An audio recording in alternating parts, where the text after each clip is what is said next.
مولاي صل وسلم دائما أبدا على حبيبك خير الخلق كلهم.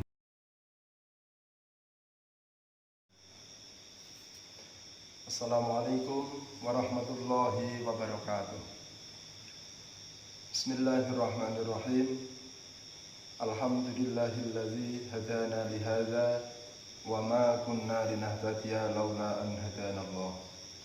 Wassalatu wassalamu ala Rasulillah wa ala alihi wa ashabihi wa mawala. La haula wala quwwata illa billah, amma ba'd. Ma'asyiral muslimin rahimakumullah. Bagian yang kedua dari pembagian keilmuan dalam Islam adalah ilmu fikih. Kemarin kita sampaikan bagian pertama adalah usuluddin, tentang keimanan. Yang kedua ini, bagian kedua ini disebut ilmu fikih. Takrif dari ilmu fikih sendiri adalah ma yusakhihu fil ibadah. Ilmu fikih adalah ilmu yang menjadikan sahnya ibadah kita. Tentu di sini berkaitan erat dengan tata cara atau kaifiyah, dengan aturan-aturan, persyaratan, rukun yang membatalkan dan seterusnya. Nah, di antara sekian kewajiban yang diberikan Allah SWT kepada kita sebagai muslim yang mukallaf adalah melaksanakan sholat. Melaksanakan sholat tentu sebelum pelaksanaan sholat itu dimulai,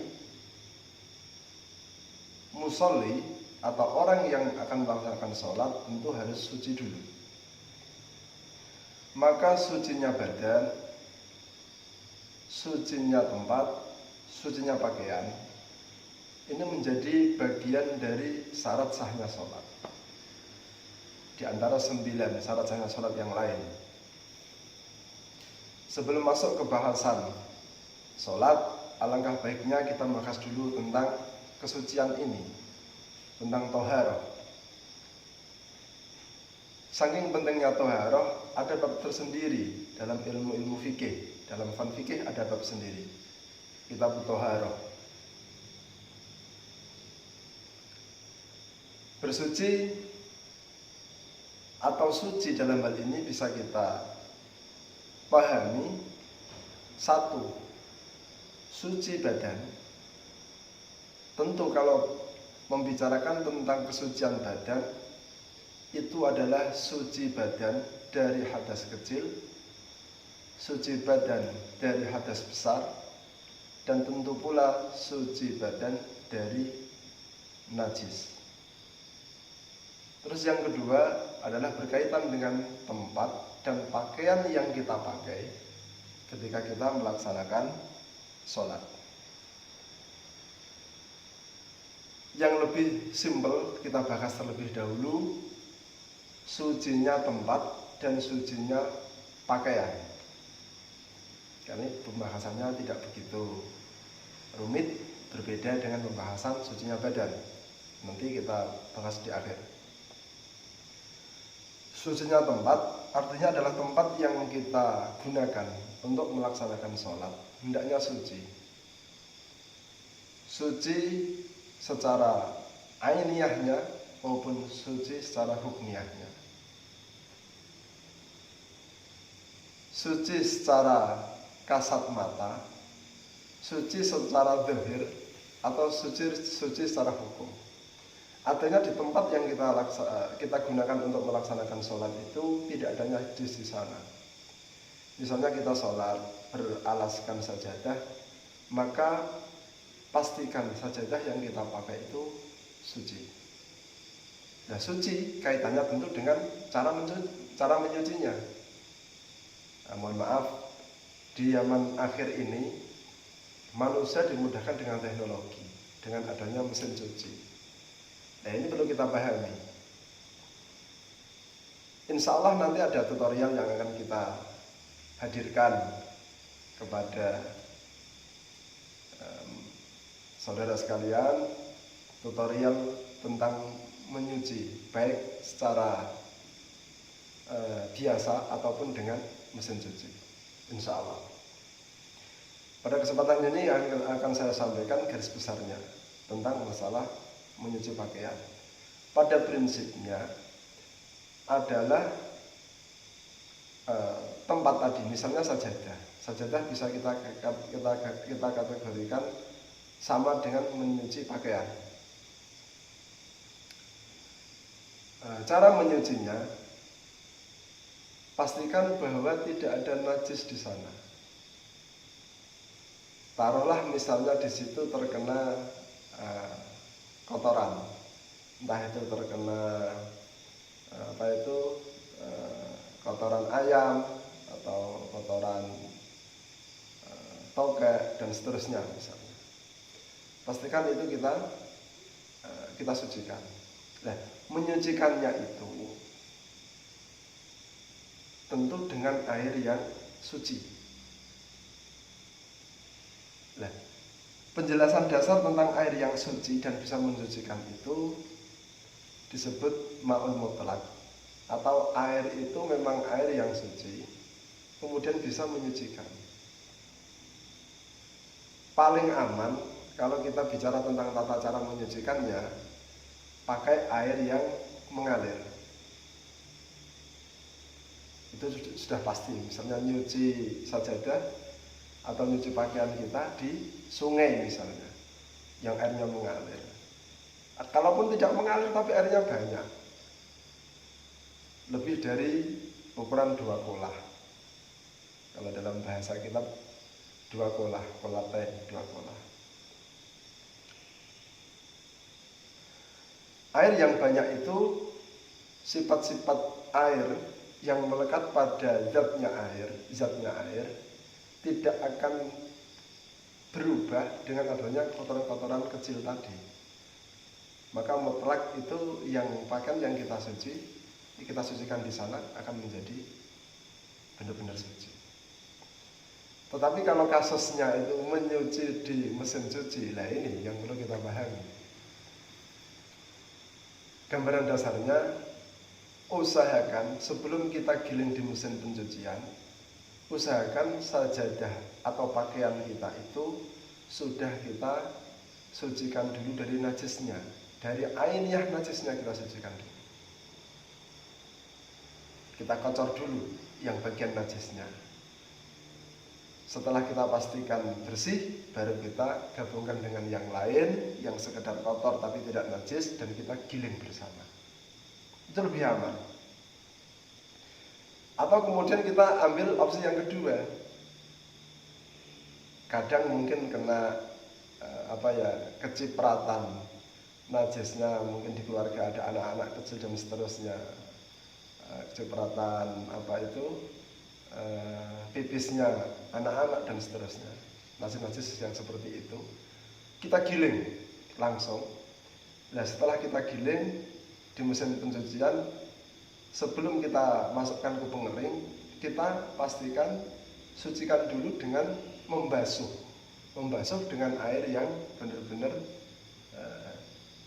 bersih, yang suci, tidak mustakmal.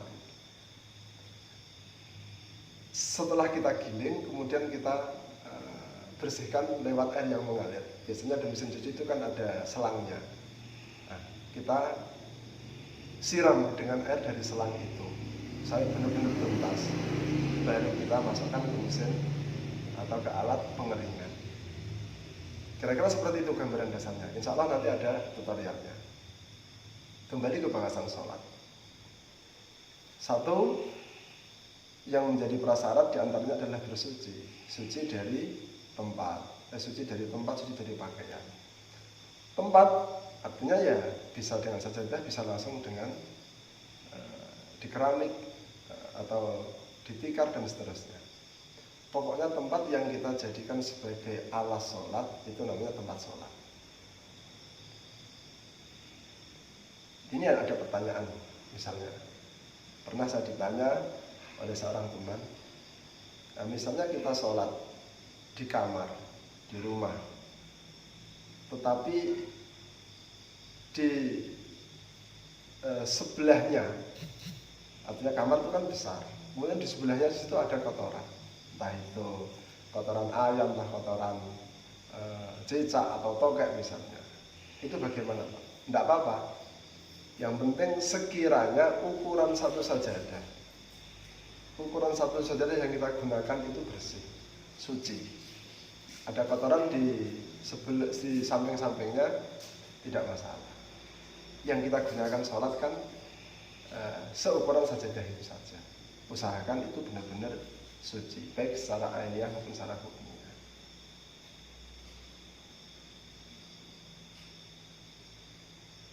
Setelah suci, tempatnya, suci pakaiannya, insya Allah ditunggu saja, insya Allah nanti ada tutorialnya. Maka penuhilah persyaratan sholat yang lain. Di antaranya adalah paham atau memahami, mengerti. Dalam rangkaian sholat itu ada perkara yang wajib, ada perkara yang sunnah. Ada yang menjadi rukun, ketetapan sebuah aturan dalam sholat. Ada yang tambahan. Nah, itu kita pahami. Persyaratan selanjutnya adalah waktu. Waktu masuknya sholat. Harus paham. Jangan karena suatu kesibukan atau suatu jadwal yang mendesak kita memaksakan sholat padahal belum waktunya. Jangan. Atau karena kelalaian kita, karena kesibukan sehingga sholat kita di luar waktu. Jangan. Jadi sholat persyaratannya kita tahu masuknya waktu sholat. Terus menghadap kiblat.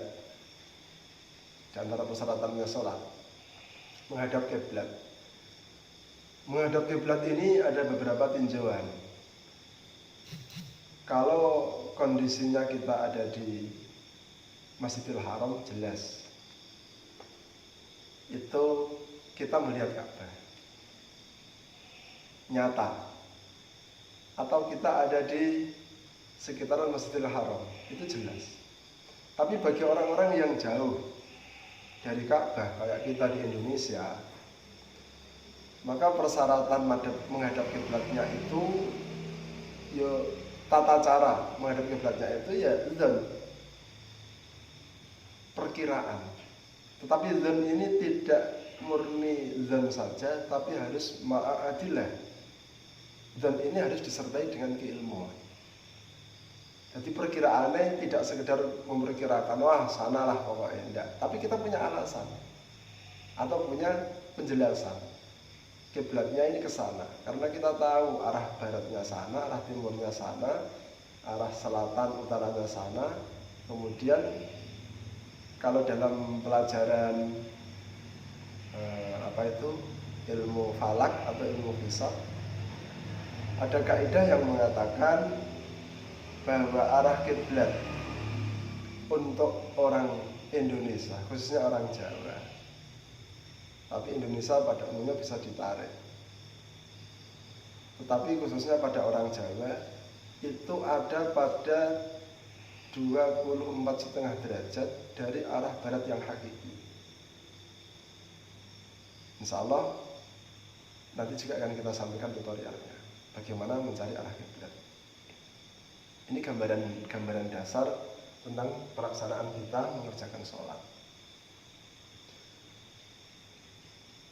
Persyaratan yang lain yaitu menutup aurat. Kalau auratnya laki-laki baina surah wa rukbah, antara pusar sampai ke lutut. Kalau auratnya wanita dalam sholat itu seluruh anggota badan kecuali wajah dan kedua telapak tangan. Itu persyaratan. Artinya kalau disebut persyaratan, maka hal-hal itu harus kita penuhi sebelum kita melaksanakan sholat. mulai dari bersuci. Oh ya, ada yang kelupaan, bersuci. Tadi kita sampaikan masalah tempat dan pakaian. Kemudian yang berurusan dengan badan adalah bersuci dari hadas besar dan hadas kecil. Hadas kecil itu dengan wudhu, kalau hadas besar dengan mandi wajib. Nah, itu ta'arifnya kalau hadas kecil ya ma yaftakiru ilal wudhu, kalau hadas besar ya ma yaftakiru ilal ghusl. Hadas besar itu perkara yang membutuhkan mandi, artinya sucinya dengan mandi besar. Kalau hadas kecil, sucinya dengan berwudu. Ma'asyiral muslimin rahimakumullah. Setelah persyaratan kita penuhi, kemudian membahas tentang pelaksanaan sholat. Pelaksanaan sholat ini ada rukun-rukun sholat. Ada perbedaan redaksi, perbedaan pendapat di antara ulama. Mohon maaf, ini utamanya saya sampaikan menurut yang diajarkan guru-guru saya mengikuti madhabnya Imam Syafi'i. Rukun-rukun sholat itu ada 18. Ada yang mengatakan 12 dan seterusnya. Hanya diulang atau tidak diulang. Kalau yang di jumlah total semuanya ketemu 18. Malah ada yang nambahi satu lagi 19 terakhir. Ditambah setelah seluruh amalan salat ditambah niat khuruj atau niat keluar dari salat setelah selesai salat. Oke, kita lanjutkan. Nah, rukun salat ini dibagi menjadi 3 bagian. Bagian yang pertama adalah bagian hati. Qalbiyah, bagiannya hati. Bagian hati ini ada 1, yaitu niat. Bagian hati ada 1, yaitu niat. Jadi niat sholat itu utamanya ya, intinya ya di dalam hati. Dalam hati itu berkehendak atau ngerentek bahasa Jawanya, niat untuk melaksanakan sholat. Misalnya sholat zuhur, berarti ya dalam hati itu aku niat sholat fardu zuhur. Yang lainnya itu tambahan. Jadi kalau redaksi Arabnya ya usolli fardu zuhri. Itu intinya niat di situ.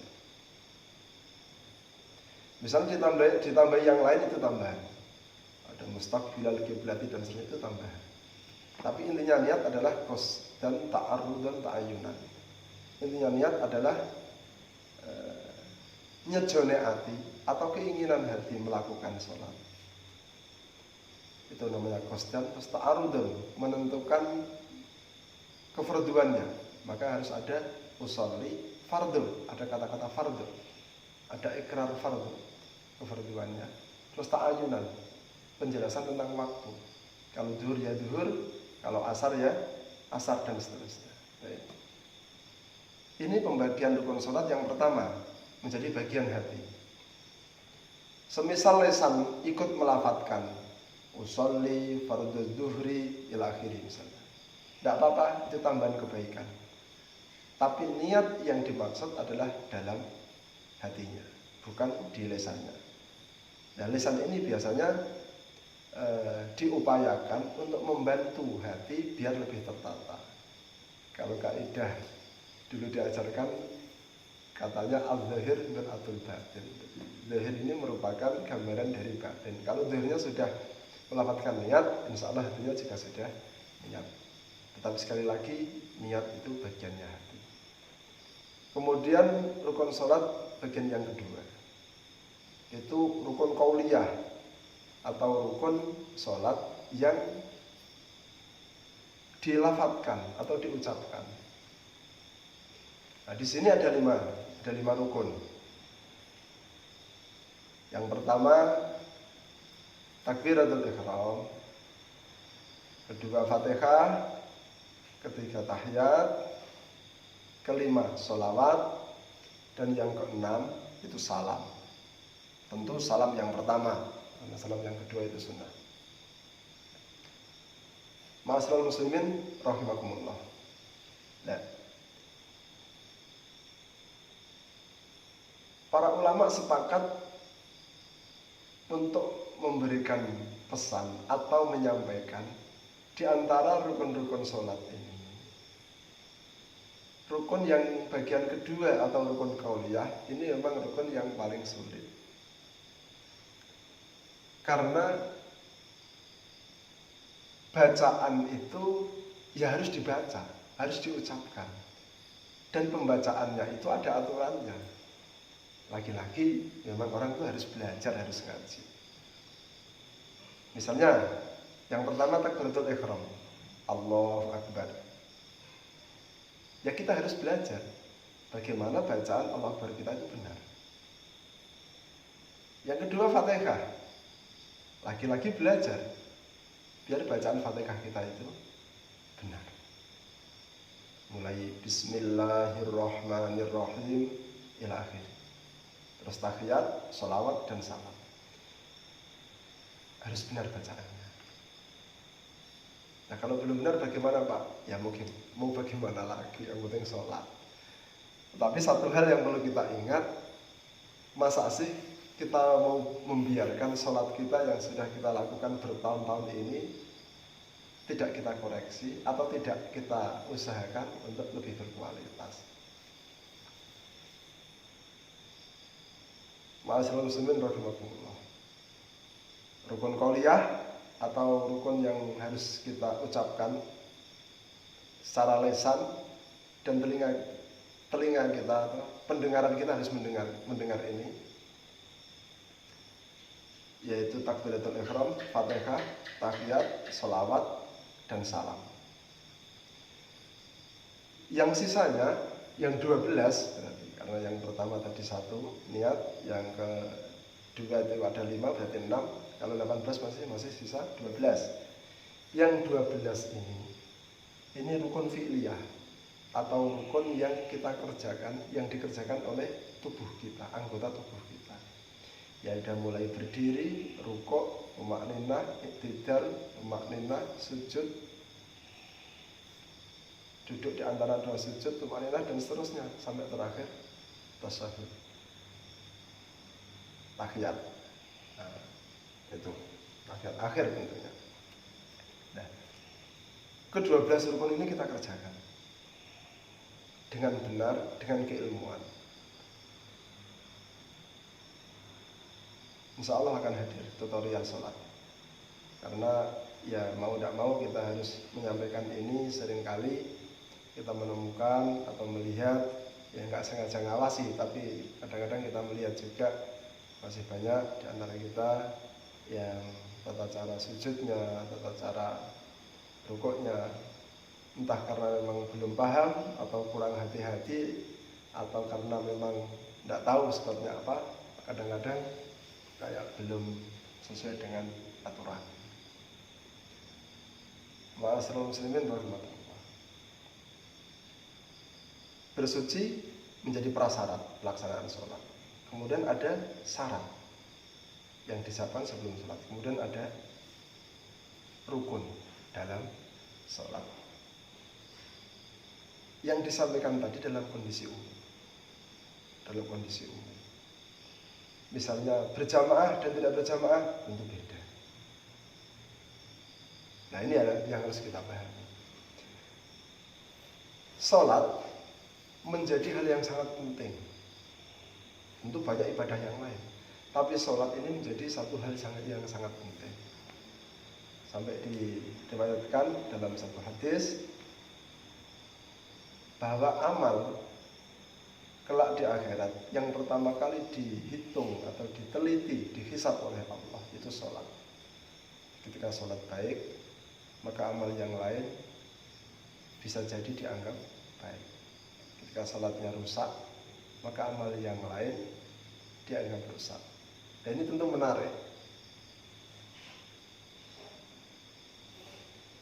Saya pernah menanyakan pada seorang guru.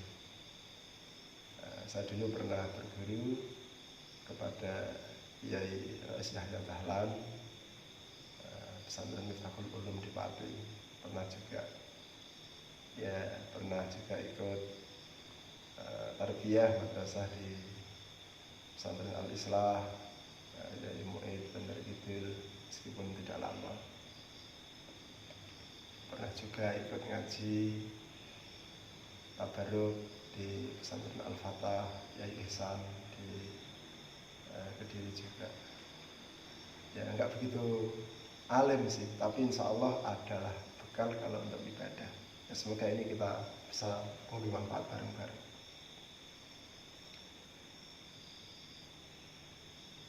Tentang amal yang pertama kali dihisab itu sholat. Ketika sholat kita baik, maka amal yang lain bisa dianggap baik. Kalau amal sholat kita buruk, amal yang lain bisa dianggap buruk. Saya pernah bertanya penjelasannya. Ini bagaimana penjelasannya Pak Kiai? Kok seperti ini?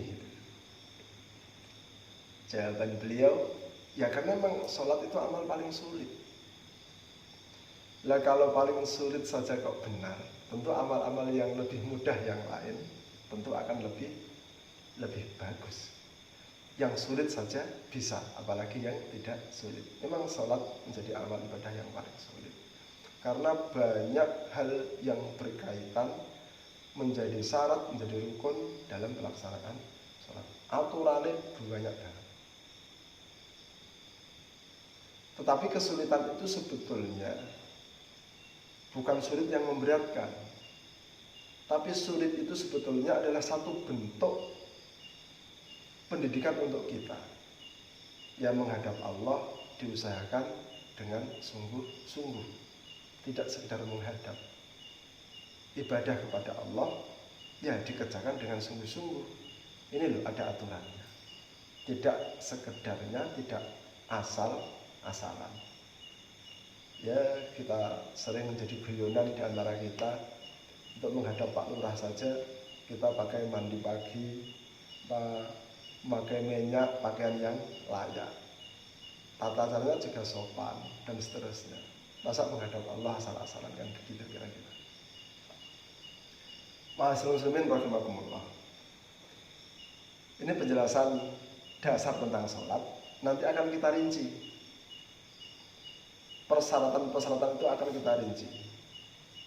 Termasuk bagaimana kita menentukan arah kiblat itu. Terus termasuk bagaimana menutup aurat. Ini terutama untuk ibu-ibu yang pakai mukena. Ini yang perlu untuk dipelajari bersama-sama agar kita lebih hati-hati dengan harapan sholat kita, ibadah kita menjadi lebih berkualitas. Tentang rukun-rukun sholat juga nanti akan kita pecah, akan kita kaji lebih detail lagi.